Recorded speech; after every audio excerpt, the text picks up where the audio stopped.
how are you doing out there? Welcome back. I dropped the controller. Great start. All right. No, welcome back, guys. You're here with us on episode 3 of Game Side Chats. I'm here with my dude, my friend, my colleague, my co-worker, Blake. What's up, man? What's going on, man? How you doing? I'm good, man. Doing how good? Are you? Oh, dude, I'm doing fantastic, That's awesome, man. Thanks for having me. Yeah, absolutely. Thanks for coming. Because you made a hike today. Yeah, man. A little bit of a hike. It was a trip. How long was it, actually? So it was supposed to be about 50 minutes. Okay. But, getting lost in the back roads. Probably about an hour or so. The old back roads, gotcha. Yeah, man. Yeah, back roads got me. Well, dude, thanks for making the hike, man. That's awesome that you came all the way out. But yeah, so me and Blake work together. I should have looked this up beforehand. Are we allowed to say on camera where we work? Ooh, I don't know. I'm not gonna do it. We do very important things. For a very important client. Yes. I think we can say our job title. Okay. I think that's fine. Yeah. We are modeling and simulation engineers, I guess maybe is the word. Yeah. So we dive a little bit into software development, graphic arts, analysis, data analysis. Yeah, yeah. But it's pretty fun stuff. Yeah, for the most part. Has ups and downs, but more ups than downs. For sure. But man, just so because this is your first time up here, dude, I'm gonna ask you a couple questions. It's like that first day of school where the teacher's tell your name and your favorite animal. The icebreakers. Yeah, exactly. But it's all relevant, man. So we know that you're Blake, but dude, tell us, what is your favorite video game of all time? So, how about I say my favorite video game series? Because it's kind of hard to just pick one game. So fair enough. I'm a huge Final Fantasy fan. Final Fantasy. Sir, I've been playing since I was about 10 years old. Dang, man. Yeah, man. Final Fantasy 7 was the first one. Okay. Did you ever go back and hit the original one for NES? So, I haven't. Well, I used to maybe emulate some of the older games when I was younger. Okay. But I've tried, man. I've really tried to get into the older ones, but it's hard, man. It's hard enough going back to the PlayStation 1 era graphics, man. So it's kind of tough to really go back and play those older games. For sure. But I feel like I can't really call myself a fan until I really play the older ones, but. No, dude, as much as you talk about Final Fantasy, I think you're a fan. I think you can call yourself a fan. Appreciate it. Oh, yeah, man. So, dude, when are we going to get a Final Fantasy 7 remaster or remake or whatever they call it? Let's see, how old am I? 28? I've been waiting for about 3 years. About when I turn 40, maybe? Okay. So we got a decade to go. I have no idea, man. What they've shown for it so far looks amazing, but it's with Square, it's they have 10-year development cycles on their games lately, so well, hopefully we'll get there someday, man. So speaking of Final Fantasy 7, actually this hoodie is kind of in reference to that. Can you guys see that? Yeah. The Shinra company is one of the main antagonists in the game, but nice, dude. Yeah, still on. So I don't know, he might work for Square. Now he's up here promoting, Final Fantasy's the best series ever. I'm rocking the shirt. No, I'm just messing with you, man. That's awesome. That is a dope sweatshirt, though, by the way. Man, appreciate it. Man. So what's your first video game memory? What got you into video games?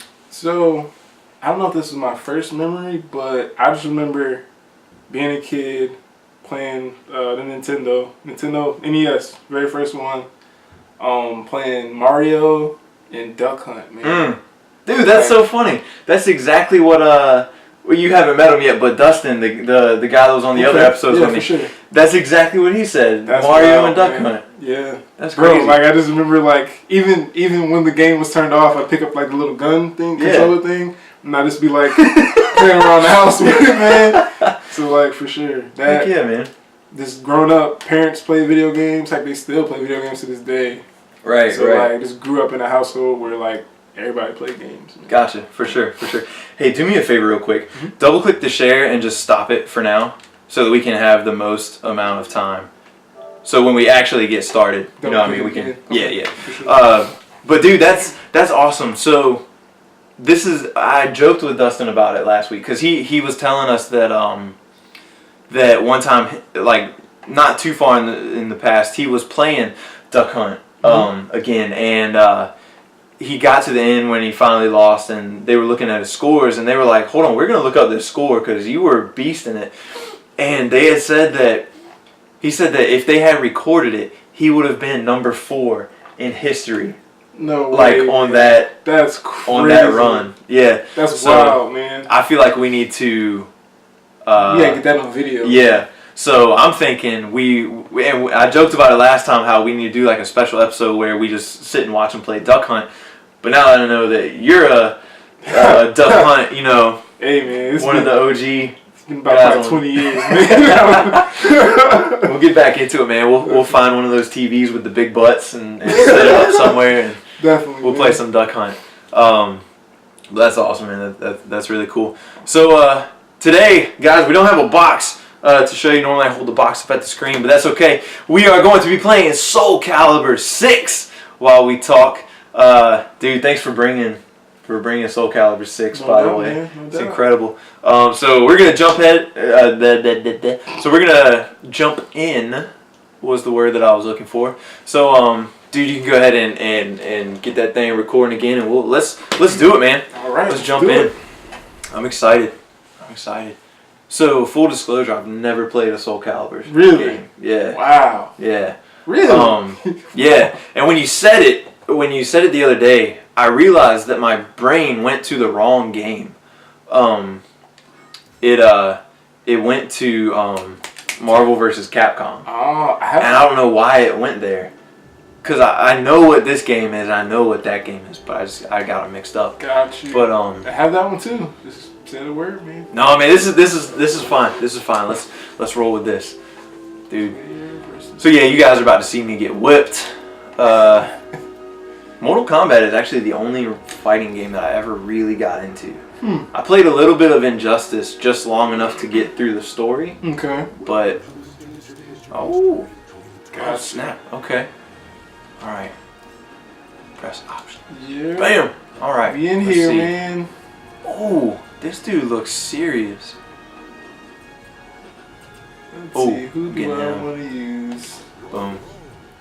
What? What's color 1 and color 2?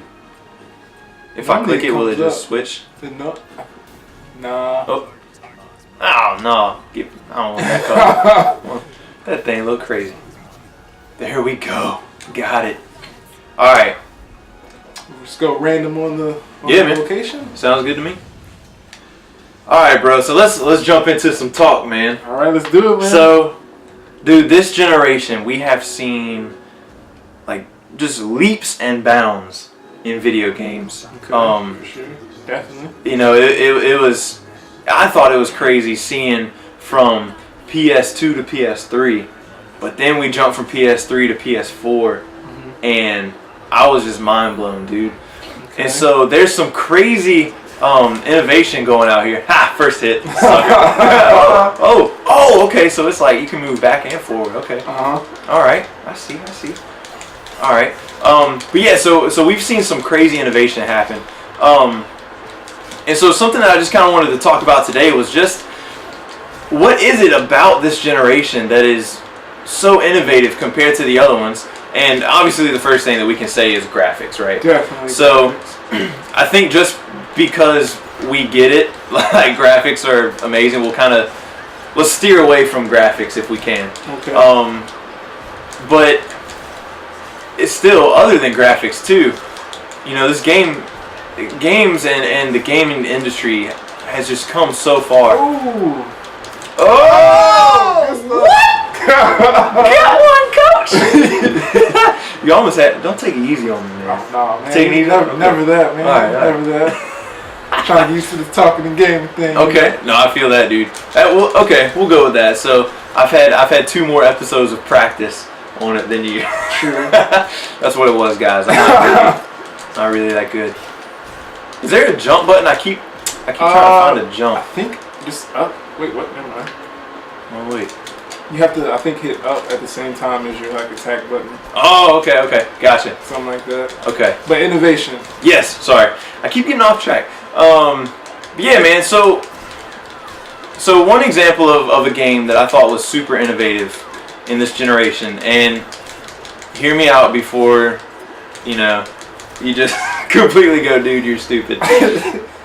No Man's Sky. Right? Okay. Very ambitious. Yes, it was an extremely ambitious game, which admittedly, when it dropped, it was not what it should have been. Mm-hmm. It was not what it promised. But one thing I will say for this game, the algorithm that it was using, you know how they were always talking about the basically the unending universe kind of thing, how you can just fly forever in any direction and you will always have places to go. Like, that's insane to me. I think that's for sure a crazy game changer. Mm-hmm. And correct me if I'm wrong, but I don't know of any other game out there that is doing that. I don't know of another game that's boundless. That's a good point, man. When I think about stuff like that, a lot of times they'll have like things that are like randomly generated, like procedurally generated dungeons and stuff like that. Like I think about like the Chalice dungeons in Bloodborne come to mind. Ah, okay. But I don't think, like you said, like actually endless is kind of, yeah, man. That's crazy to me when you think about it. Yeah, and so it's cool to go to your point about holy cow, I just got wrecked in that one. But to your point about procedurally generated dungeons, I wouldn't be surprised if they were really heavily influenced by that mechanic. Okay. And just wanted to take it to the next level. Got you. For sure. And I think that's what's so cool about this generation is that we're seeing a lot of that. A lot of the, let's take these awesome ideas that people have had in the past and let's take it to 200, you know? Mm-hmm. And so No Man's Sky is the one that comes to mind there. Correct. Found that combo. But what do you think? Do you have any that come to mind when you think about a kind of like game changers? Well, I'll think about something that maybe there was a game that was too ambitious for its own good. Maybe. Mm-hmm. Okay. So I prefaced the beginning of the interview, saying I was a huge Final Fantasy fan. So, for sure. Final Fantasy 15 came out, I believe, in 2016. Right. So, 2 years ago it came out, and after 10-year development cycle. I say 10 years because how much development was really going on in those 10 years. Yeah. But it released, had this huge open world, and I guess Square had wanted to put their own spin on the open world. Mm-hmm. So, open world, side quests, okay, that's been there, done that before. Right. But I guess like they had to make some compromises, I guess.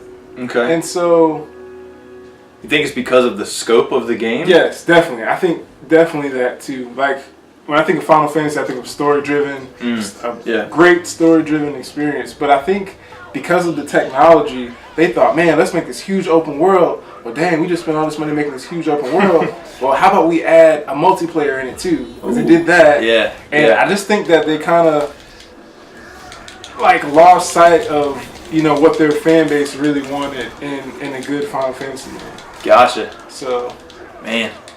So, admittedly, I am not a Final Fantasy connoisseur. Was Final Fantasy 15 the most recent one?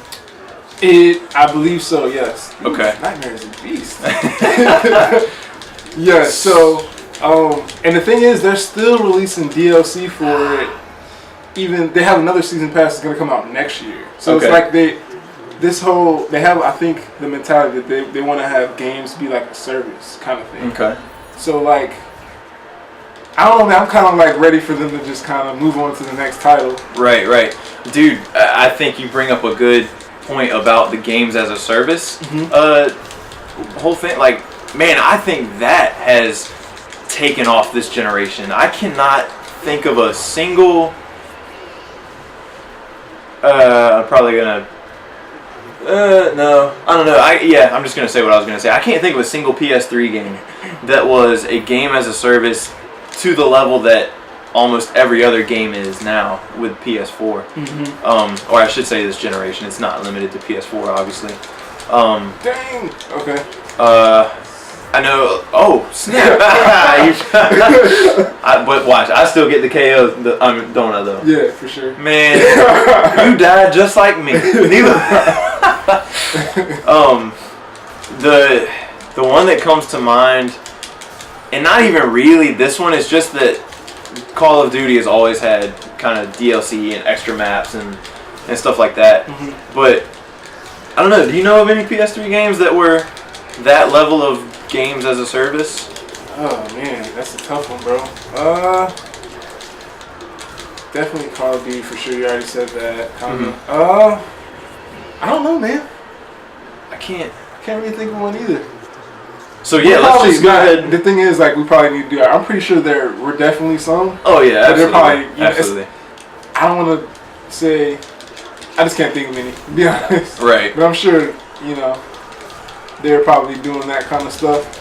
But yeah. I think just the new technology, man, just you spend so much money making a game, and making it pretty, right. All that stuff, that you want to try to, recoup, some of that. And that's understandable. Sure. Like, if you give us a quality product, that's, I'm completely down with that. Yeah. And I mean, just the level of development that has to go into games these days, it kind of makes sense that they need extra sources of income, because I mean, dude, I'll be honest, when a new game comes out and that $60 price point hits, dude, it's a struggle. Like there are very few games. I think Spider-Man and Uncharted 4 were the only ones where I was like, I will hands down put $60 up for this game. Gotcha. Other than that, man, like that $60 price point is hard, and I think it is for everyone. To be honest, even people that are much better off than me, I think we look at $60 and we're like, that's over halfway to $100. Yeah, and go ahead. Oh, I was just gonna say, so it makes sense that publishers don't want to drive up the prices any farther than $60. Because it's hard. You're gonna lose a lot of players. That makes me think, though, man. Like, do you think that with this, this next jump, because we can already see, PS5 is probably on its way in the near future. Do you think there'll be another jump up in price, or do you think with the games themselves, you think it'll go to 65, 70, or do you think they'll try to stick to the $60 price mark? I think that. It's crazy though. So I was gonna say I think they'll stick to the 60 to see how it goes, but if they start with 60 and they're like, yo, we're not making enough money, we need to go up, that will turn players off in a heartbeat. For sure. If you start a price point at something and then you jack it up by whatever they need to, $15, $20 even, I have no idea. That would be a huge turnoff. But then at the same time, you run another risk if you go the opposite direction, where if you say, all right, games this generation are $75, nothing we can do about it, like, that's going to be real hard to pull. I don't think they can go that high, man. That would be... What do you think is a realistic price if they do have to go up? Hopefully, if you're going to go that high, man, if you're going to go up, maybe 65. I know it's not much, but, Multiply that by, 3 million, though. Yeah. It adds up. But yeah, dude, I don't know, man. So, and even who won? Oh man, dang. Where were we before we jumped on the price point thing? We were talking about games as a service, as an innovation. Another thing that I think has really helped out too. You were just waiting for my move to end before you jumped in there, man. I saw that. Another thing that's really helped games as a service, I think, is just online infrastructure in general is so much better and so much more available than it was in the PS3 era, in the Xbox 360 era. Come get some. That's right, Geralt. Is it Geralt or Geralt? Geralt. Geralt. Right? Geralt. Have you played Witcher 3? None of the above. I have not. I haven't finished it. Yeah, that's the guest character for now from Gotcha. From Witcher 3. Oh, so he's a limited time character? No, oh snap! You haven't played Soul Calibur before. No. So Soul Calibur always has guest characters from other games. Okay. So even back as far as like PS2, they had the PlayStation 2 version had Heihachi from Tekken. Oh, okay. The GameCube version had Link from Zelda, and Xbox had Spawn from Spawn. I do know about that one. Okay, yeah. I remember that now that you say it. Sorry, sidetracked again. The infrastructure. No, I mean my point was pretty straightforward. It's just online capabilities in all these companies have come so far, so far, and I think it's a lot easier to handle a game as a service now than it ever was. And so, dude, this is kind of funny. So years ago, I swore that I was never gonna buy any DLC, right? And so this was my thought process back then, because it was kind of true back then. Times have changed now, so it's not quite the case anymore. But back then, when a game had DLC, it almost always felt like the main game did not conclude. I got you. And to hit a satisfying conclusion, you had to get the DLC and play it. Like that. I hate games that do stuff like that for sure. Yeah, like nowadays that's not the case. And dude, this morning I broke it.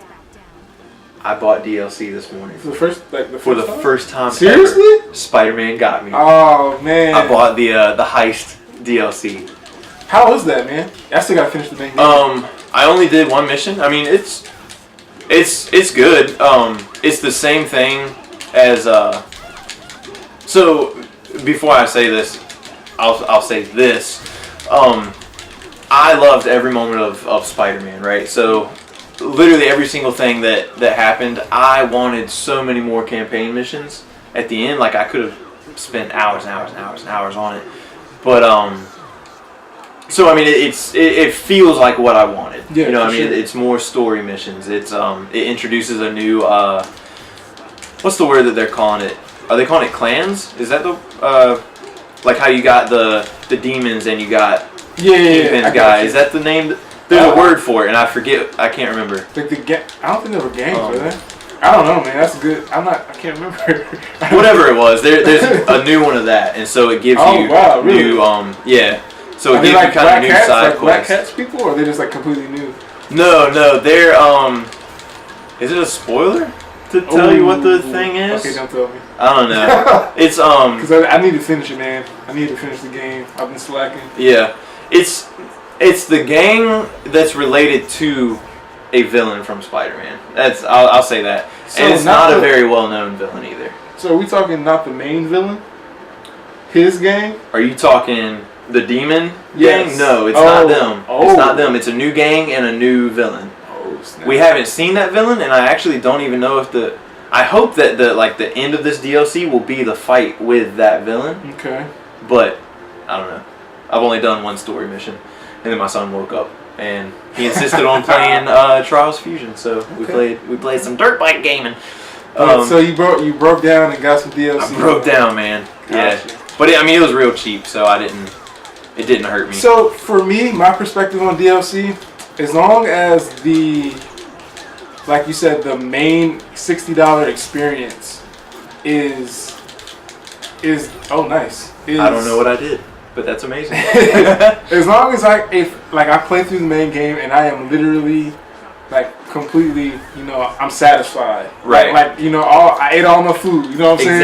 Exactly. I'm not hungry anymore. You know what I mean? Yeah. Like, then okay, DLC would be icing on the cake. Right. But if I'm playing the game and the game is like, okay, really, and then you throw DLC out there at me. Mm-hmm. So I hate to bring it up again. Final Fantasy 15, man. Yeah. When that game launched November 2016. Mm-hmm.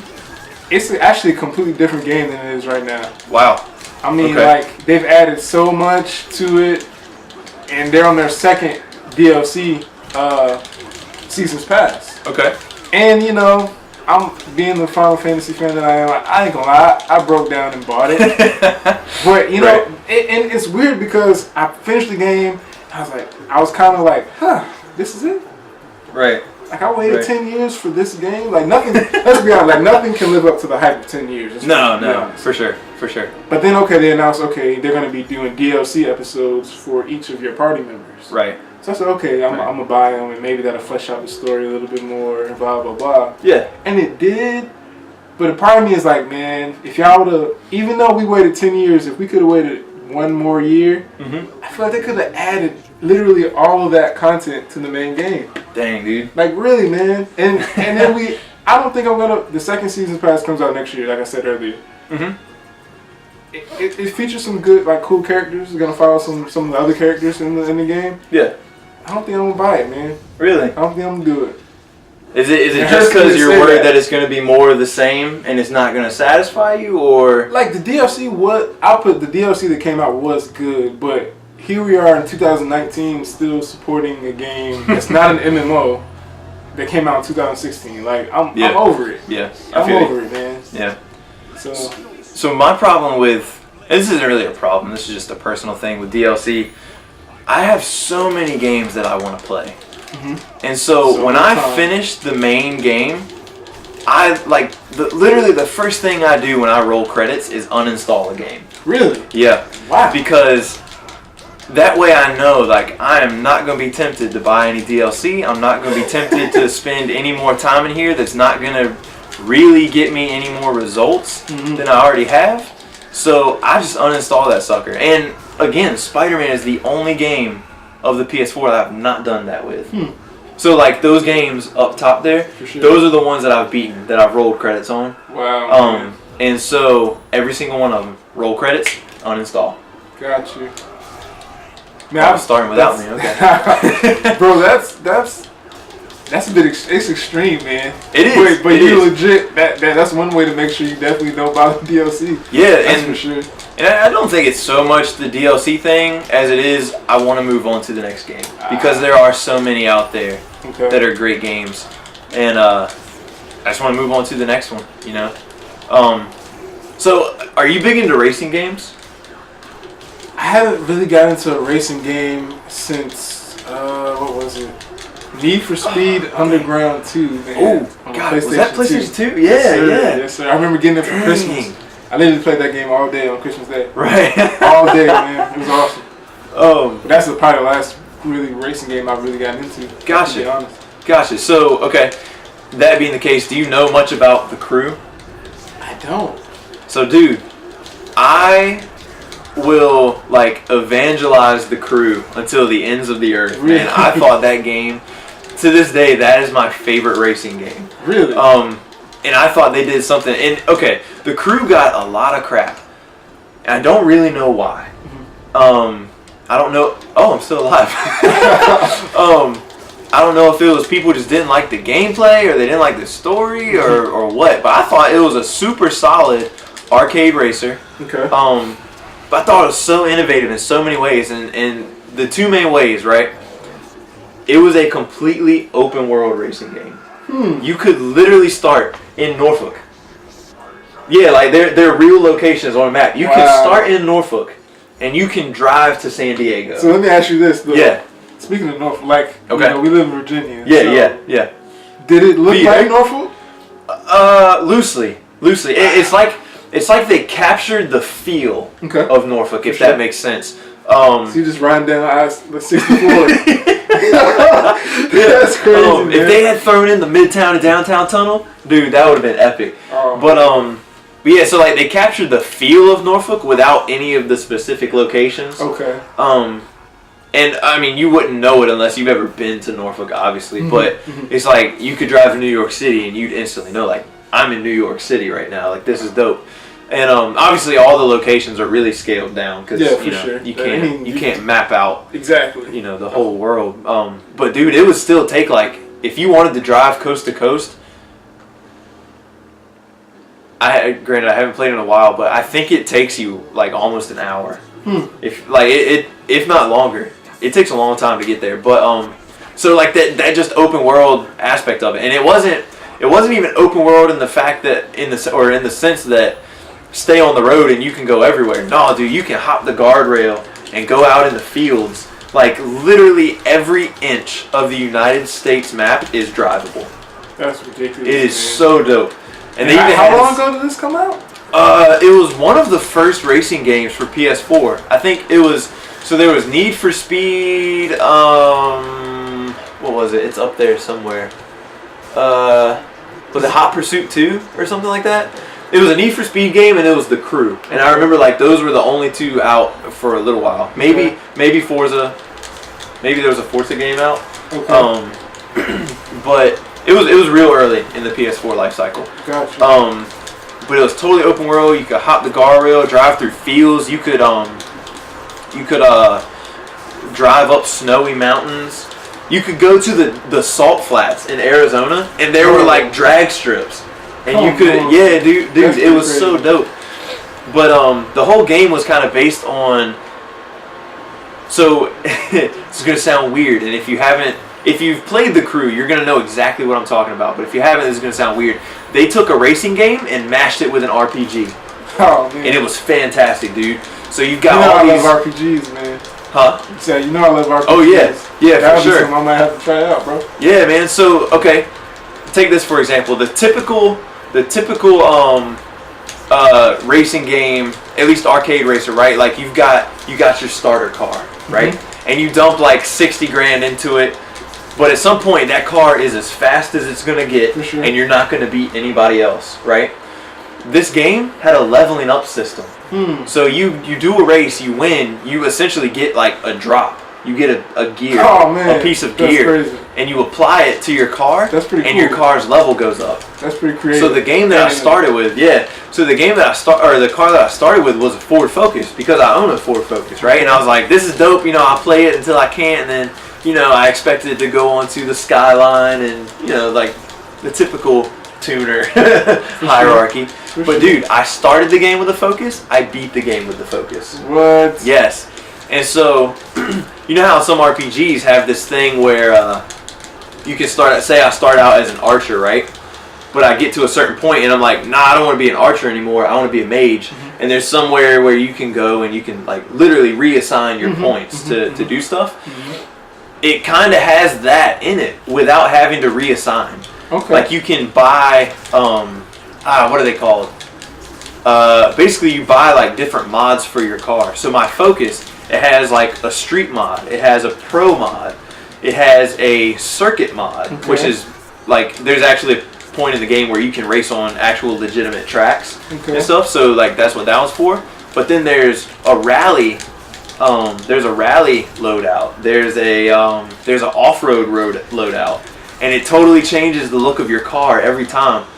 But it's so dope because you can just, if you want to switch cars, it's literally you open the menu, click on the car you want to drive, boop, you're in it. So if I'm driving down the highway in the street and I'm like, that's a dope mountain, I want to go up there, just switch to the off-road, bust through the guardrail, go. Okay. Nice. Like such a good game. But yeah, man.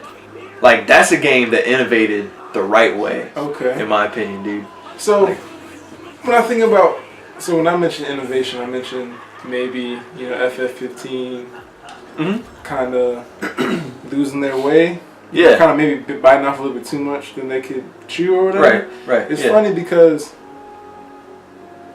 innovation is weird in a way where I'll say like sometimes you want to be the new kid on the block and change something up and for sure. New idea to an old idea. Mm-hmm. Sometimes I think it's also a good idea to look back to the past for innovation, so to speak. Right, so I've been playing this RPG called Dragon Quest XI, right? Ooh, I've heard that's real good, bro. I know I've heard you talk about it a little bit. Bro, it's like it takes me back to my roots, man. Like it doesn't straight to the point, like old school, fresh coat of paint. Like it looks great, right?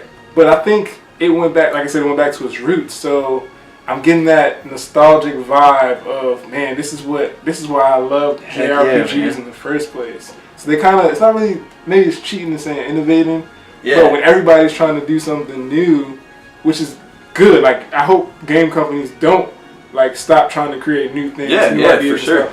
But I just feel like don't lose sight of what made you great in the first place. Yeah. You know what I'm saying? 100% agree with that.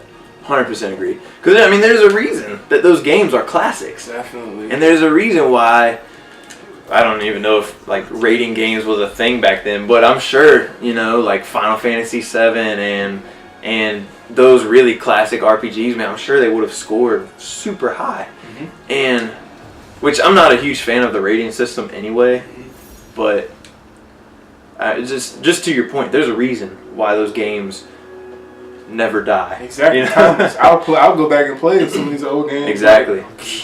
Exactly, dude. Maybe once a year, I'll go back and revisit like a classic game. Nice, man. Like that for sure. I'll try to anyway. When so before the PS4 came out, and I was still rolling with the PS3. Mm-hmm. And I know I've mentioned it on the show before, but the Ultimate Spider-Man game from the PS2. Okay. That was that and.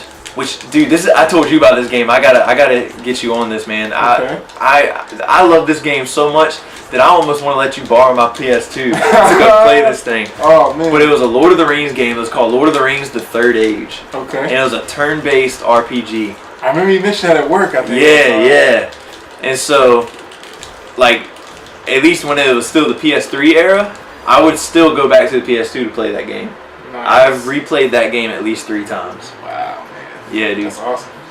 I don't like going back and you just them nostalgic vibes are crazy, man. Yeah, like, dude. you kind of like go back sure. to where you were when you first played it. Mm-hmm. Like I was playing through Final Fantasy IX last year, as a matter of fact, and I was like, man, like I literally I remember I was a part I was stuck at as a kid, right? And I remember this is way back before like internet had really like blown up. Yeah. So before like Game Facts and all that stuff. I remember going to Walmart as a kid. So we went to Walmart. I was like, oh man, I'm gonna go to the game section. And I literally went back and opened up a strategy guide and found exactly where I was stuck at. Wait, did you like rip it out the cover No, the plastic? No, man, like it was actually open. So like I was pick it up, flip through it. Yeah. And nowadays they shrink wrap them things. For sure. Yeah. For sure. So I found out exactly where I was at and found out, how to get past where I was stuck at. And I remember like last year when I was playing it, I got to that exact same point. I was like, oh man, I remember this. So like it's crazy, man. I don't like those classic games. That reminds me, I'm gonna catch so much crap for this in the comments, I know it. But when I tried, so I had never played Kingdom Hearts until like a couple years ago. And so I finally got my hands on the copy of the PS2 version. I put it in, and for whatever reason, I couldn't figure out what to do with like a stupid fish or something in the very first island. And I was like, this is not the game for me. And I took it out and never touched it again. Like to this day? To this day. I've never gotten off that first island. Blake's about to walk off the show right now. Man. I'm sorry, man. I feel like I should actually apologize to you. I think I just hurt your feelings. Man, bro. Ooh, so you still have Kingdom Hearts 1 like right now? I do. Just, it's somewhere over there. Right there. Yep. Bro. Do I need to pop it in? It's a great game, man. Okay. But I will say the first one, because they did some HD remasters. Okay. Because, we're still waiting on Kingdom Hearts 3. Can't wait for that next year. Mm-hmm. But oh yeah. I mean, I'm excited for that, and I haven't even played the first game, bro. So yeah, there's that. The first one hasn't aged very well, I'll say. But I think the second one is still timeless, man. Like it's really good. Gameplay is super tight, real actiony. Okay. It's real. It's a fun game, man. If you ever get the chance to play it, for sure, it's a good one. Okay. Maybe I'll if I ever see the HD remaster, I'll pick that up. That's on PS3, right? Or is that out for PS4 as well? PS3 and 4, yeah. Okay. Oh, don't they have like some kind of collector bundle now or something? Yeah, we can get like all of them for like $100. You can get. Oh, never mind. Bump that. For sure. You get 1, 2, and like the new one too that's coming out next year. Oh, okay, that's not. But I think for just the older ones, I think it's like, I don't know, $30. Okay. Like more reasonable. Yeah, that's not bad. Maybe I'll look for it in the pre-owned section of GameStop. For sure. Pick it up. But dude, okay, so we've talked about the games that have innovated, maybe the games that tried to innovate and didn't do it so well. What do you think is gonna be the next big innovation in video games? And not from a hardware perspective. Okay, for sure. Because we could go down the VR route, we could go down the next gen consoles and all that stuff. But in terms of development and just making a good game, okay, what do you think? How do I want to word this? Like, what's going to be the next game changer? And I don't really have a good answer. I'm trying to think of one too off the top of my head. If you don't have an answer either, that's fine. We'll move on. But I have to dwell on this one maybe a little bit longer. Okay. If I had to say an answer, I think that the next great innovation is just going to be mastering a genre that's already there. Because this genre comes off the top of my head immediately. Just racing games. Okay. I feel like we see like the quality of racing games. I feel like does this. Okay. Right, like you've got games like Need for Speed Carbon for the PS2, fantastic game, right? And then you had like some games for the PS3 that were okay and they were good, but currently, like with the exception of Forza Horizon, what is it, 2? Is that the one that just came out? I've heard that one's really good. Are they on 2 really? Maybe it's 4. I really don't know. I have no idea. I'm not y'all. Yeah, no, I'm not a Forza player. I couldn't tell you, but I've heard that it's really good. But I feel like for a good year before that game came out, like there was just a lull where there were no decent racing games out there. Like I picked up the Need for Speed game, the one that was just called Need for Speed for PS4. Okay, for sure. And I mean, it's like, nah, it's okay. It's like they stuck a simulation racer inside of an arcade environment, and it doesn't go well. So, what do you think? What do you think like they could do with racing to make it like that? Like that next innovation. Like what would you look for in a next gen innovative racing game? So for me, I just talked about the crew. I would, my perfect racing game would be a step up from the crew, like taking what the crew did right with the car leveling system and for lack of a better word, like the classes that the cars had. And I would love to see them put that, and I even thought it had a decent story to it. Not many racing games have good stories, but I was invested in it. I was like, I want to keep doing the campaign races because I want to know what happens. But I think if they could take that and add in, No, I thought of something. Okay. I thought you were about to like wreck me or something. Like, oh no. But so RPGs, right? They've got the main quest, and they've got side quests, right? For sure. I would love to see a racing game take what the crew did and essentially give it side quests. Now I know that the crew did have other races that weren't really attached to the story, but yeah, I think that's my point though. They were just races, and they would maybe drop some stuff like there's no context behind them or anything. You just kind of show up to an icon on the map, you hit it, and you're in a race. Okay. I think what I would like to see is those side races with more context. Okay. Like, why am I doing this? Other than the fact that maybe the main characters really love street racing. Like, I don't know. Maybe what I'm asking for is a more involved story with a racing game. I don't know. Okay.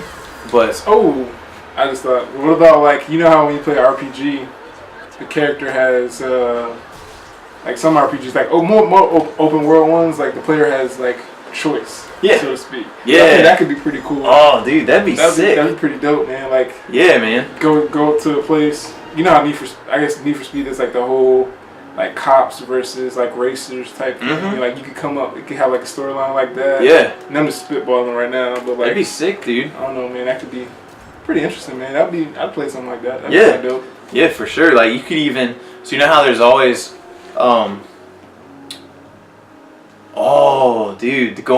like playing off of your choice thing, we just need to develop this game. But going off of your choice, like I think back to Need for Speed Carbon, where the whole point was like you're a single racer and you're building a crew.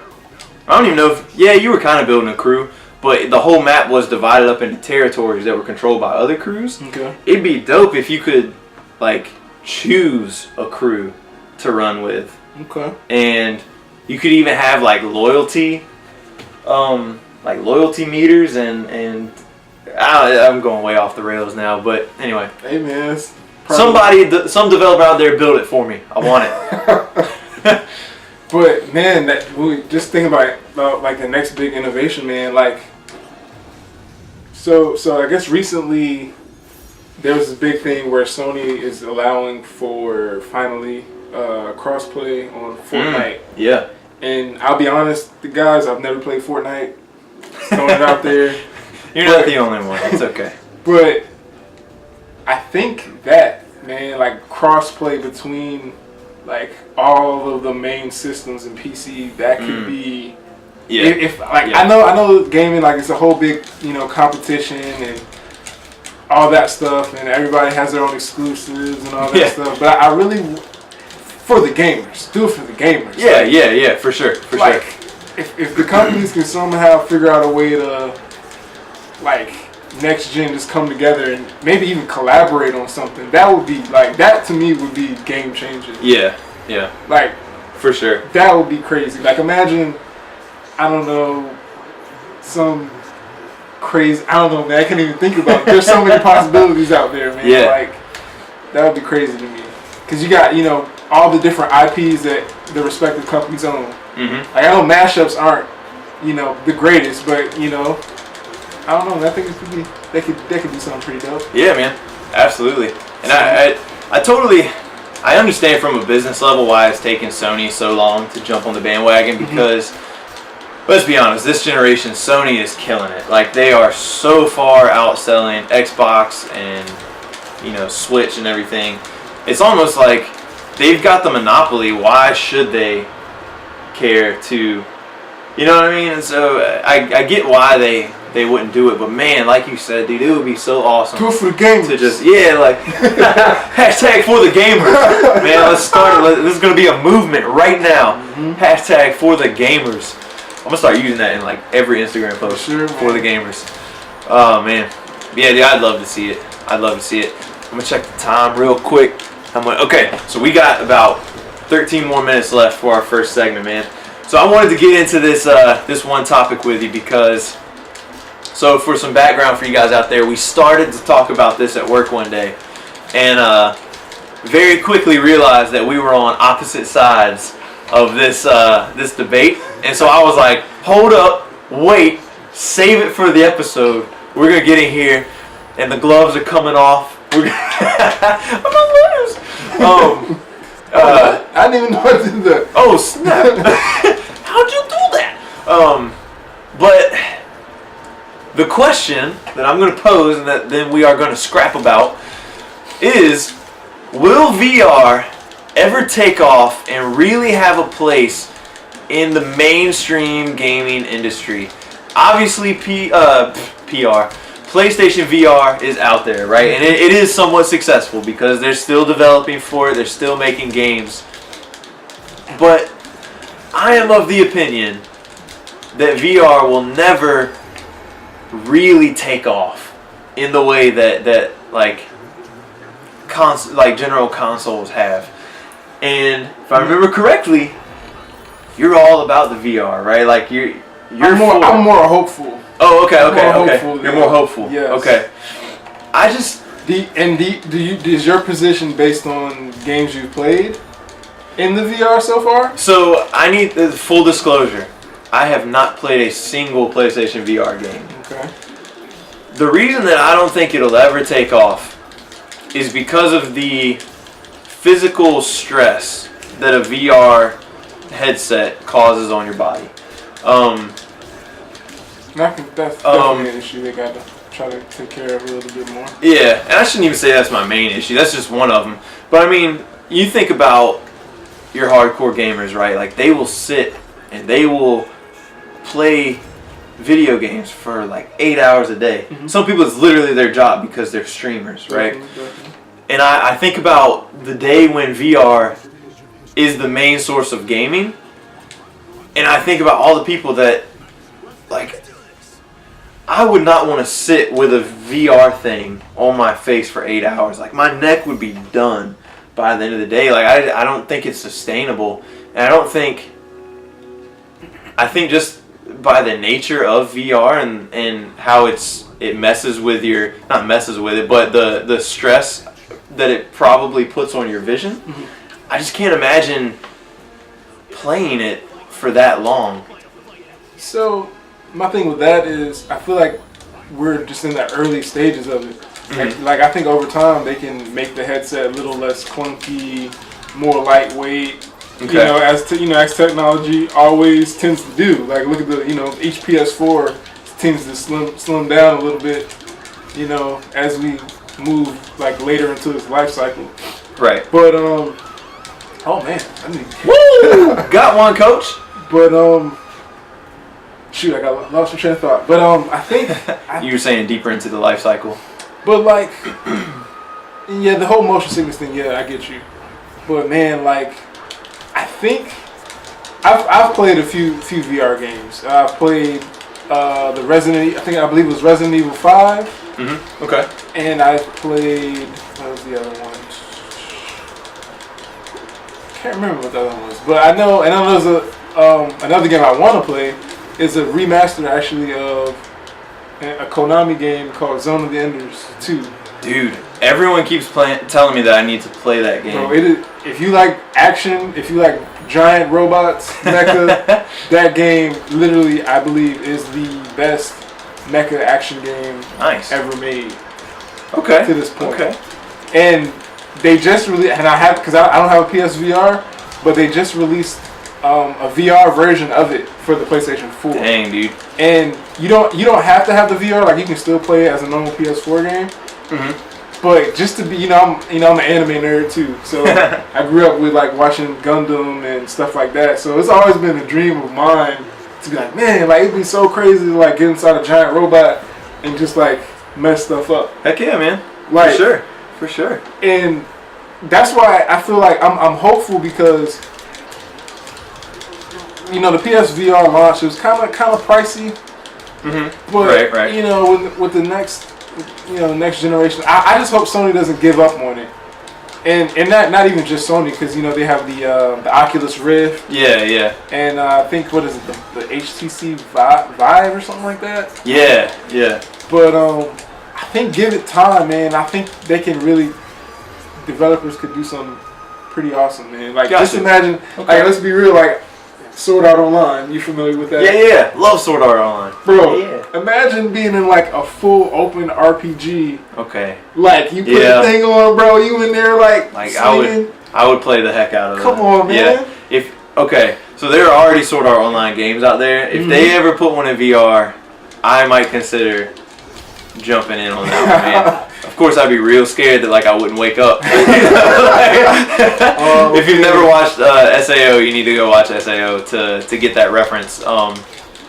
But so, and even as a friend of mine, you remember on one project that we both worked, there was a developer.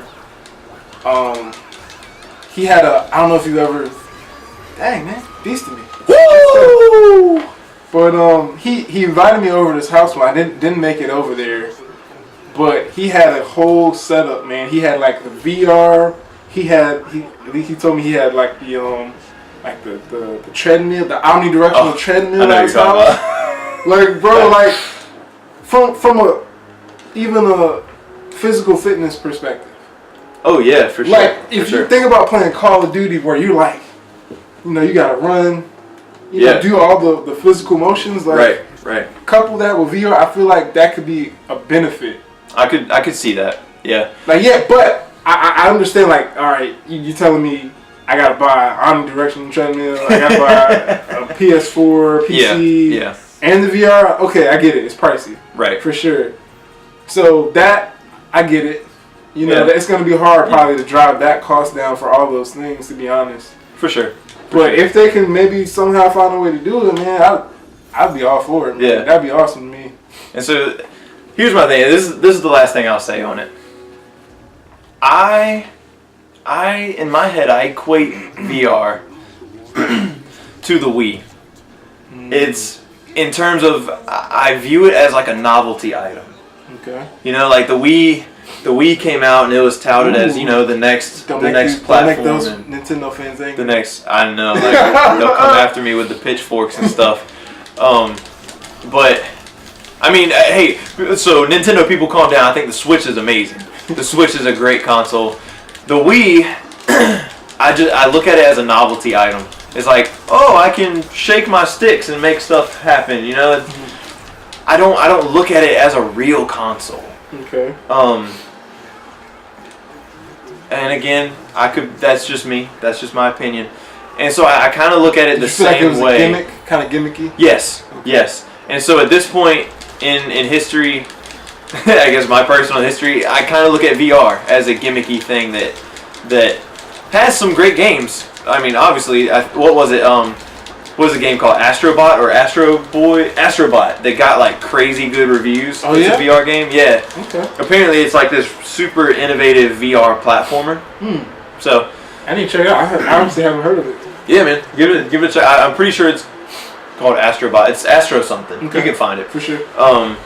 But yeah, I just look at it as, like you said, kind of gimmicky and not a real console. I can't say real. Oh! Button mashing for the win. But yeah, man.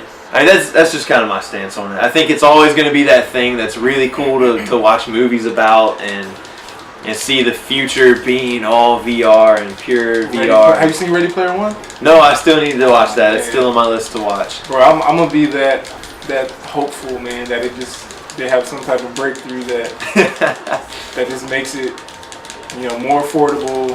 You know, people have less right motion sickness with it. Yeah, for sure. And for sure. Who knows, man?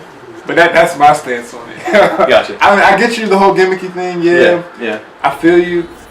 You know, but it's early, man. I think it is early. And then heck, I'm not counting it out, and it's definitely not going anywhere. And we can talk about a whole nother spectrum. AR. Yeah. That's a whole nother possibility out there too. Pokemon Go, Ghostbusters World, bro. Jurassic World Live or something like that. I don't know. There's a Jurassic World one or something. Yeah, it's just. We'll see, man. I'm curious to see what the future holds for sure. Yeah, for sure. But so, dude, we got 2 minutes. Real quick. Actually, I'll save it for the second half. But anyway, guys, thanks for sticking with us through the first half in this first segment here. We'll be right back for our Unsung Heroes segment, where we are diving into a game that Blake has highly recommended. So it better not suck. No, I'm just kidding. I'm sure it's gonna be great. But it is a game called Nier Automata.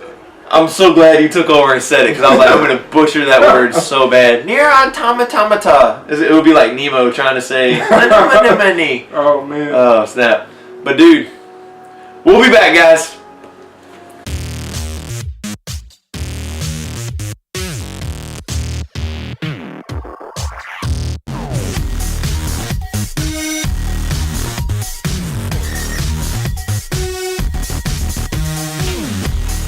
What's up, everybody, and welcome back to segment 2 of Gameside Chats. We're here for the Unsung Heroes portion. Blake, man, tell us just a little bit about Nier Automata. Like, what's kind of the general idea of this game? So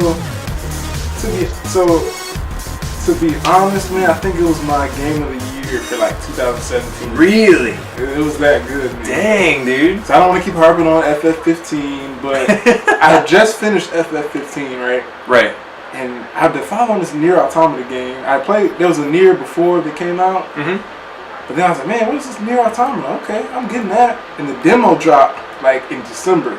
Right. So I just finished 15, and then I played the demo for this, and I was like, this game is awesome, man. And I was like, man, but it's an action RPG, has an amazing storyline, and speaking of innovation, we just talked about innovation. Yeah, I think this game has some of the most creative switch ups of gameplay, like in it. You're gonna see like this. You got straight up like Galaga style ship fighting, right? Yeah. Oh, you got straight up RPG action fighting. It's like just the plethora of different like gaming styles all in one.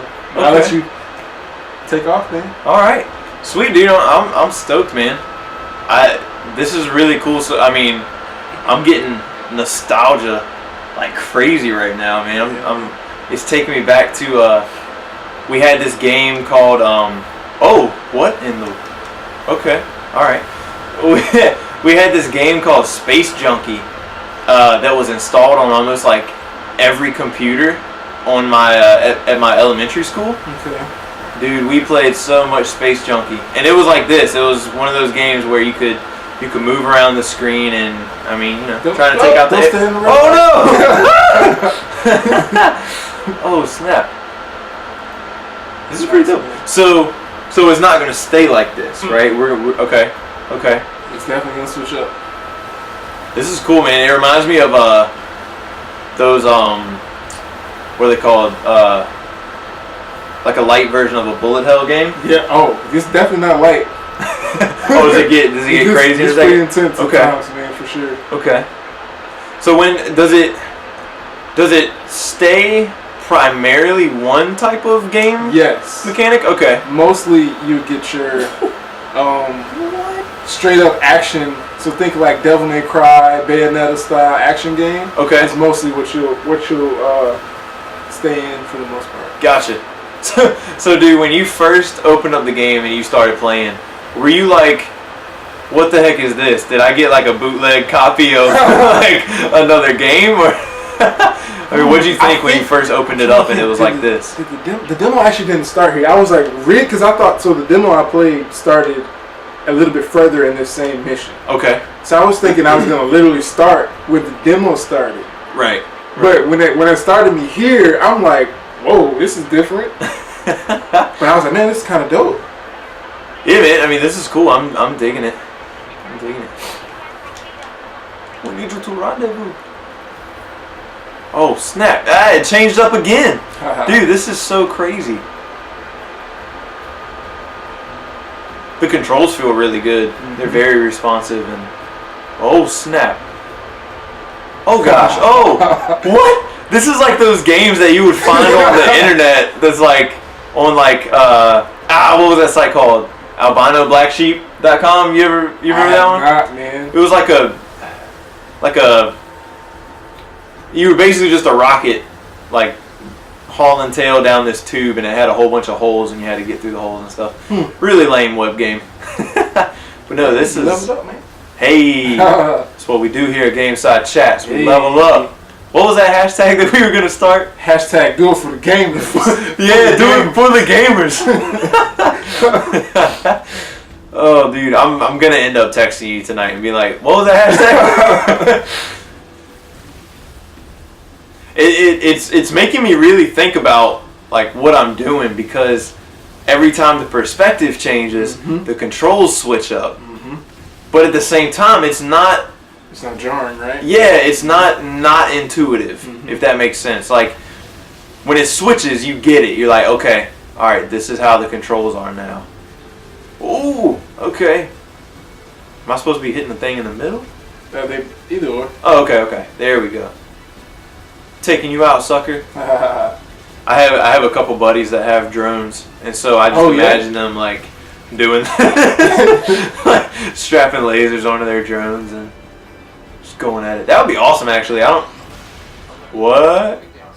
Oh, that was supposed to happen. I was like, oh no. I was like, I didn't even see a hole in the wall. The classic hero landing. Yeah. Now it switches the gameplay up. Okay. To the more action-y style. Is she blindfolded? Is she blind, or is that just one of those like I'm a samurai is how I roll? Yeah, character design. I got you. Oh, gosh. Dodge. Oh, okay. There we go. Thank you, sir. Fire. What? Oh, what? This is so This is sweet, dude. Alright, let me not get harped up on the fire thing, because I'll sit there and like shoot at every single one of them. Yeah, for sure. I need the full gaming experience. So what are these little bolts that I'm collecting? Parts, I believe it's been a while, that you can upgrade weapons. Okay, parts. Sweet. So it does have some RPG elements to it? For sure, yeah. Okay. It's categorized as, like I said, action RPG. Okay. So. Sweet. Okay, obviously I need to take these guys out because they're just going to keep shooting at me. This is cool, man. Sure. It feels good, like, dude, I'm seriously blown away with the way that these controls so fluidly just switch from one game type or mechanic, I guess, to the other. It's really smooth, dude. Have you ever played Bayonetta? Okay. Nope. Devil May Cry? I played Ninja Gaiden. Is that in the same? Yes. Okay. Same genre. But yeah, I think it has the story of an RPG with the combat style of one of those types of games. Gotcha. So yeah, definitely that. So kind of the core of the game is kind of like Bayonetta was built around the same company that made Bayonetta made this. Okay. So it's all about trying to dodge the incoming damage at the right time. And you saw she did like that little split image type thing. Yeah. So like you kind of want to base combat around that. Like dodging, then like attacking, kind of stuff. Because once you dodge, you know, you'll phase right through their attack with any attack. Gotcha. Ooh. Oh gosh, that yeah, probably should have dodged. Yeah, that'll do it. Dude, you should man, I was about to tell you to check it out, but it's not up yet. But when I finally get episode 2 up, which I plan on doing tonight, actually. I think you should check out the game that we did for the Unsung Heroes section for that. Okay. I think you'll like it, man. It's a 2.5D like side scroller. Gotcha. But it's honestly it has this kind of feel to it. Really? Yeah. It's called Earth's Dawn, and it's very action oriented. Nice. You have a gun, you have a sword. Oh no! Oh, sweet, cool dodge though. But yeah, I think you'll enjoy it. Okay. I think you'll enjoy it. So yeah, that'll be Earth's Dawn. Earth's Dawn. Yep. Woo! He almost got me. Not today, Zerg, as my son would say. He's big into Toy Story right now. That's a Buzz Lightyear line, right? Right? Yeah. Oh no! Not today, Zerg. And he's like, yes, today. I gotta get good, man. Ooh. Dark Souls reference. Man, I can't get into the Dark Souls game. Oh, really? I don't have the patience for it, man. Don't get me wrong, I enjoy a challenge. I really, really enjoy it though. Like no doubt. Once you understand and respect Dark Souls, that's the main thing. You can't just be like, okay, yeah, there's 4 basic looking enemies over there. I can take those out, no problem. Nah, right. you gotta respect each one of them individually. Gotcha. And if you have that mindset, like this game, okay, yeah, you're gonna run in and try to probably take on 5, 6, 10, 50 enemies at a time. But Dark Souls, nah, man.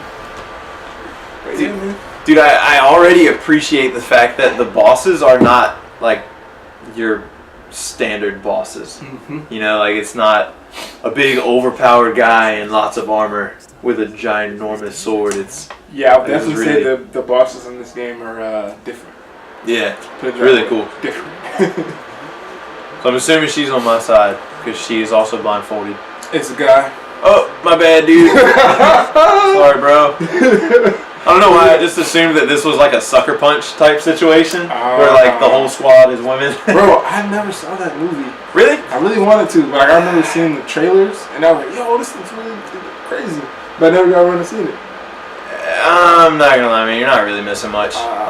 It wasn't a bad movie, but it wasn't a good movie either. Gotcha. Am I supposed to? Yeah. Oh, you can double jump. Yes, sir. Hold up. You hand me a game and you tell me that you can double jump? Oh, hold on. Double jump and hit R2 as you move. Ooh. Got that little air glide. I like it. Okay. Oh snap! Almost crushed myself. So, bro, there's gonna be. I'm gonna show you something once you get around the corner that kind of like blew me away. Okay. And people on the internet are gonna be like, "Really, bro? That blew you away?" This is what we're going. But there's a reason for it. He got away. Dude, this robot, he's my little homie. Dude, I like him. The pod. Yeah. I like that the game is not like super obvious where you need to go, but at the same time, like it's not. And as I say that, I'm like, wait, where do I go? Do I go over here? Nope. If you guys couldn't hear that, Blake's over here giving me hints. He's like, nope. Do I go that way? Cold. Alright, hold on. Do I need to shoot something else? What's that? Oops. Colder? Dang! This way. Nah, bro. Go down. Oh, I need to go down. Yes, sir. You came that way. Oh, man, I gotta go all the way back. No, you're good. You're good. Okay. Turn, bust it right. Bust it right. Back. Behind you. This way. Hey. Oh, man. It's a doggone walkway. No, I missed it. Shoot. Yeah, I feel dumb after that. The storyline in this game, man, I'm obviously not going to give any spoilers away, but it makes you really think about who you're fighting, what you're fighting for. You know, it's really crazy, man. You start thinking about these robots. It's a story I'll tell you about later. Maybe if you ever decide to play it. Yeah, I mean, judging off of what I'm seeing right now, I think I'm gonna pick this up next time I see it. Yeah. Bro, I have a really funny story that I'll hold off on telling you, just not the spoiler or anything. Okay, gotcha. So like post show. Yeah. Stuff? Okay. I mean, I could probably tell you. Like, I don't want to spoil anything for the audience. Well, you know what? Spoiler alert. If you know, it might not be a major spoiler, but just be warned. So, they're later on in the game, not too late. Like really. Oh, before I say that. So, bro, at work, you know, modeling, doing some graphics right now, right? Yeah. So rotate the camera around. This way. So literally, right, these stairs. I'm literally modeling stairs right now at work, right? And I'm like, yo, these are some bomb-looking stairs, man. I'm like, man, look at the rust texture they got on there. And yeah, man. Developer / like modeling nerd alert. Right. But I'm like, yo.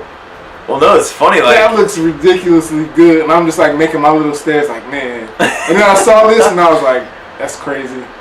But dude, it's funny. So, like, you have to sit there, right, and make these stairs, and I'm assuming it can be kind of monotonous, making stair steps and stuff. But dude, someone literally had to sit here and do that for this game. I'm thinking how the stairs bend around, like around the circle. I'm like, bro, like I can't even do that right now. Yeah, but that's crazy, man. Heck yeah.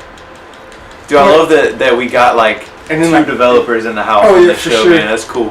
For sure, man. We definitely can get a cool perspective on different stuff. Just found a little treasure chest. It's gotta make our way back. Oh man, I fell off the whole daggone thing. Oh, but remember, what was I about to say? The Dodge. Oh yeah. Will be built. But back to the minor spoiler. So there's a village you end up at, that has these robots in it, but they're kind of friendly. And so you can always attack 9 times out of 10. So I'm in the village, right, and I just finished the side quest. And like it's these kid robots, right? Yeah. And I'm talking to them. They're like, "Yay, thanks for like helping us build a slide or some craziness like that." Right. And they're like, "Oh man!" And I accidentally hit the attack button, like right after that. Bro, what? Bro, just wrecked all of them, bro. Just literally just wrecked like all the kids, of them. the kid robots, not the children. Bro, I just like my mouth just dropped. Dude. Bro, I was like, "No!" But then, like, you leave and come back and they're there. But still, like, just that moment, I was like, had to put the controller down and pour a little out, man. Pour a little out for him, man. I don't even know who you are anymore. Did you notice that his bullets bend around the silo? I did not. What was that movie? That's crazy. It had Angelina Jolie and James McAvoy, I think, and he could like, poof, and like twist his bullets. You're talking about. I never saw that either. But I know exactly what you're talking about. Wanted. Wasn't it Wanted? I think so. I think that's what it was. But yeah, anyway. It's pretty dope. Dude, I'm digging this game. How we looking on time? 15 minutes. Hey, that's all right. That's all right. Dude, I would sit here and like stream this whole daggone game, man. This is fun. It's pretty good, man.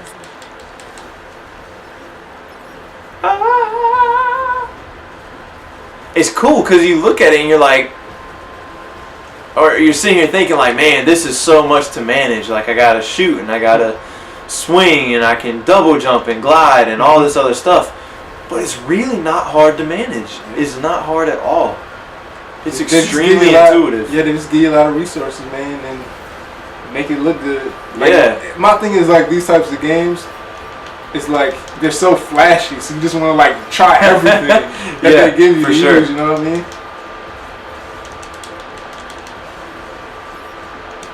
Dude, this is tight. Oh, hit triangle too, because you got your. I don't know. Oh, that's your I heavy, didn't catch that. Okay. Your heavy attack. Gotcha. Gotcha. And there's multiple weapons you can get too, like later on. So you have Oh gosh. Oh yeah, I forgot you can shoot the things. Okay. And you can phase through them too. Oh, nice with the dodge thing. Okay, sweet. But what was I about to say? Didn't phase far enough. Oh, okay, maybe not. Maybe I lied. Maybe not the circles. Well, no, I made it through one of them. I think. Here's one. Let me try it. Yeah. Yeah. Okay. Shoot, what was I going to say? Oh yeah, the different weapons. So you have light swords, heavy swords, spears. There's something else, and like gauntlet, like hand weapons, I believe. Okay. I think you have those too. I like that I can multitask. Like I can keep shooting them and still pick up the loot. For sure. It's awesome. Man, I was sitting here thinking like, all right, for everyone watching, what game can I compare this to? Dude, I don't know that I have one. Wow. I don't think that you can compare this to anything. I guess like the hack and slash portion kind of feels like a Ninja Gaiden game if you've played one of those.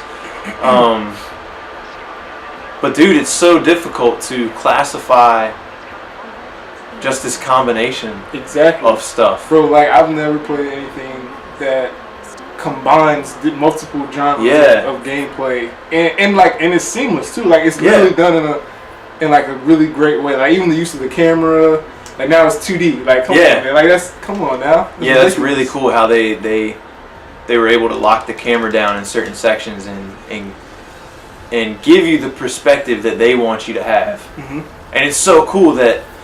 So it's like so many times I feel like when people develop games, they want you to play it a certain way, right? But there are so many ways around that where you don't have to necessarily play it. But this is cool that they're forcing you to play it the way that they designed the game to be played, but it doesn't feel forced. Gotcha. If that makes sense at all. I feel like I kind of talked myself in a circle, but hopefully that made a little bit of sense. Dude, this is great, man. And you want to give the player some amount of freedom, right? But at some point, you do still want to have the player, you know what I'm saying, experience what you have them on, like your vision for the game. For sure, absolutely. So I totally get what you mean. Because I feel like sometimes, or maybe not sometimes, but I feel like the default way to do that is when you get into an RPG, like the campaign, like the main quest, is the way that the developers intended you to play it. But then there's so much other side content where you're like, hey, you can, if you don't want to do the main quest though, that's fine. I mean, we'd like you to, but you don't have to. Here, go do whatever you want. I think like Elder Scrolls and Fallout are perfect examples of that, right? Like they want you. No, go ahead. You're good. And what was I about to say? So like games like that are great if the side content is good. Yeah. If like, I really want to do the side quest right quick, but is it worth my time? Am I going to get like, is there going to be like story implications, or am I going to learn about the world that I'm playing in, or am I just going to like go fetch this stupid little item and give it to the person and never even think about them again? Yeah, I mean, I hate quests like that where it's like, I have a letter, can you deliver it to my husband in town X that's like 1,000 miles away, and then you're like, you get there and there's like, all right, this is a long way away. There's got to be some like ball and loot at the end, and it's like, thanks for helping me out. Take this lantern. And you're like, what? I don't even need a lantern, bro. Like, you only 200 experience for that? Yeah. What you mean you only got 10 coins? And like, dude, this burns me up in games when not only do they only give you something like 10 coins, but the characters will actually make the statement like, I wish I could give you more, but I'm a poor farmer. All I have is this hunk of meat. Like, and you're like, what? Are you kidding me? Bro, what? That's funny. You can take this hunk of meat and do whatever it is you want to do with it. I don't want it, man. Take your stupid letter from your stupid family member 100 miles away. I don't care. I hate that, man. Yeah, I'm with you. So annoying. As much as I love Skyrim, gosh, Skyrim did that to me a lot. I have this bad habit of like, I think I just came back up the way that I... Okay. I wasn't going to say anything. You were going to let me get all the way back to the first like giant arm thing. Man, you just gotta play it, bro. Gotta live and learn, man. Rob somebody of their experience, you know? Hashtag for the gamers. Exactly. If you want to go back to the starting point, man, go back to the starting point. I gotta admit, so when you were telling me about this at work and you were like, yeah, there's different gameplay styles and mechanics and stuff, in my head I pictured it like literally cutting out of the scene that we're in and cutting into another scene where the gameplay mechanics are different. So they have an element of that, but it fits what the purpose of that sequence is. Gotcha. As long as it makes sense, you know? And this is super fluid. Oh my gosh. There was a lot of little guys that just popped out of there. This is so fluid though, it's like I don't even notice it happening. And I don't have to think about it. Smooth transition. Yeah. For real. Now we're in a top down. Like this takes me back to oh man, what is that game called? Dang it. It was an NES game. It was called like Smash TV or something like that. Oh wow. But it was it was pretty it had a cool concept. It was the whole you're on a game show, but it's a game show for survival. And it was a co-op game, and you could play it 1 or 2 players, and you'd both be in this like square arena, and these guys, just waves of people would come out at you, and you just try to shoot them down, and just try to stay alive. You try to make it to the end of the game show. It was pretty cool. It was a cool game.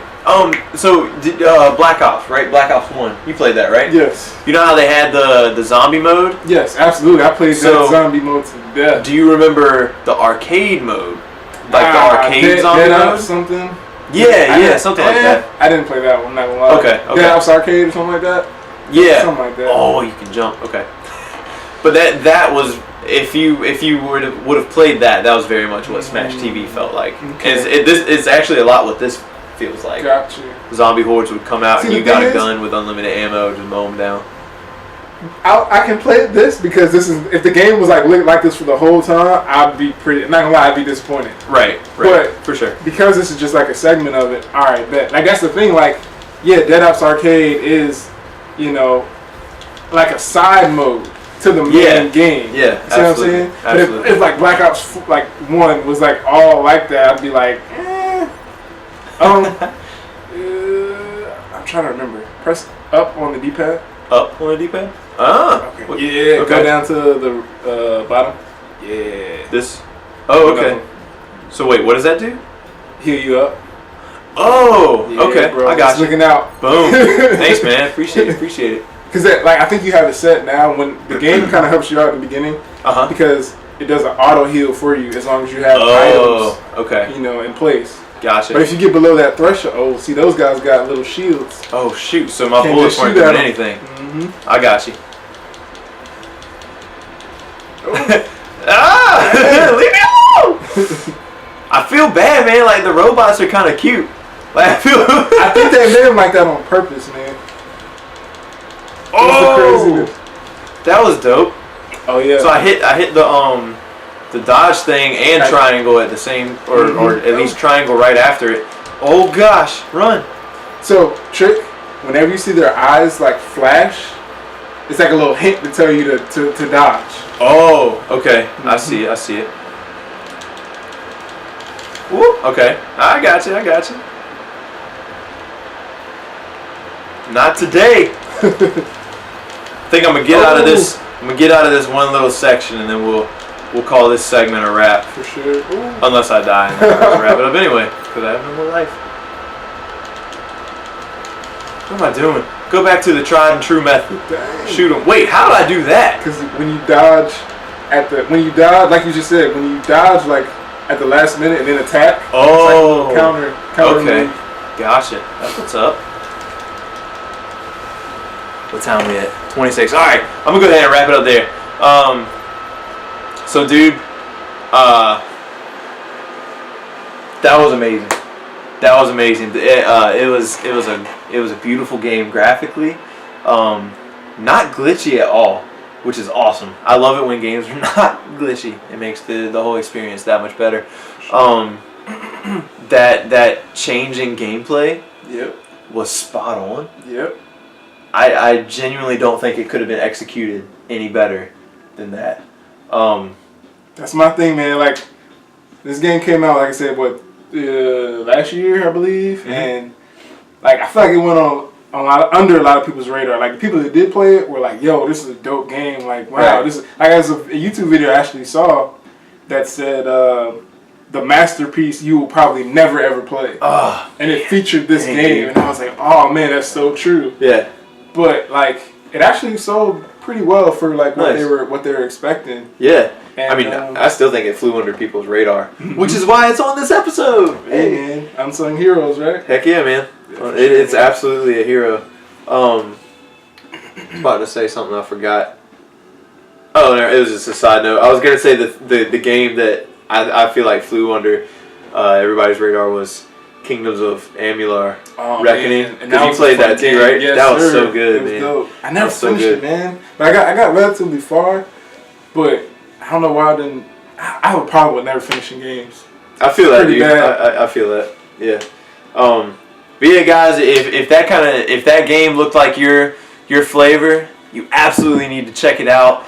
It was so smooth. It played well.